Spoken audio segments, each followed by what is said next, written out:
敢相信吗？大熊蓝胖子居然乘坐吸尘器行驶路上，不仅引得众人的围观，最后更是和超跑比赛竞速，这是怎么回事呢？小夫表哥买了辆超级跑车，这款跑车不仅是米国最新发布，还是全球仅有的50辆之一。说着就邀请几人体验一下，大家一听都兴奋不已。不过这辆跑车是4人座，而大熊自然就成了那个多余的人。等回到家，大熊便和蓝胖子看起电视，可正看到精彩部分，电视突然就卡住了。大熊见状，便上去一顿拍打，甚至不解恨地给了他一脚。然而电视不仅没事，还给自己疼得嗷嗷叫。大熊抱怨这一天太倒霉了，不仅没做成跑车，就连电视也看不上。蓝胖子也是拿他没办法，于是掏出个催眠扩音器，只要用这个催眠扩音器，不管什么东西都能被催眠。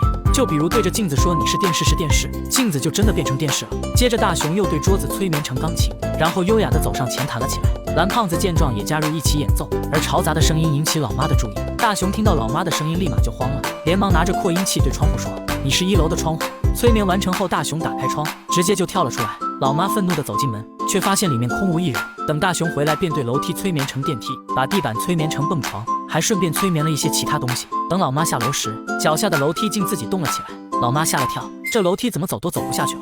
无奈老妈跳了出来，结果变成蹦床的地板，直接把老妈弹到坐垫上。没想坐垫也被大熊催眠成飞毯，他带着老妈在屋里飞来飞去，就连桌子上的点心也变成蝴蝶，围绕在老妈左右。见老妈好像玩生气了，蓝胖子提议坐跑车出去耍吧，说完就对吸尘器催眠：“你是辆超级跑车，你是辆超级跑车。”接着吸尘器传来一阵轰鸣声，吸尘器超跑就此诞生。蓝胖子带着大熊在马路上飙车，大熊认为这速度不咋地，蓝胖子表示速度太快怕吓到你，哥这车时速可高达300公里。说罢直接提速冲了出去，这疾驰的速度绝对不亚于超级跑车，何况它还只是一台吸尘器。不过就算是吸尘器，它也得遵守红灯停绿灯行的交通规则。然而一旁的路人却被这奇特的跑车吸引了目光，个个都夸赞这车也太帅了。这时一辆红色跑车冲了过来，而车里面的正好是小夫他们。两人见是小夫他们，便打起招呼。几人见状很是震惊，连阿吉表哥也未曾见过这样的跑车。蓝胖子认为相逢便是缘，不如就来赛上一场吧。蓝胖子把城市变成了赛道，双方各就各位。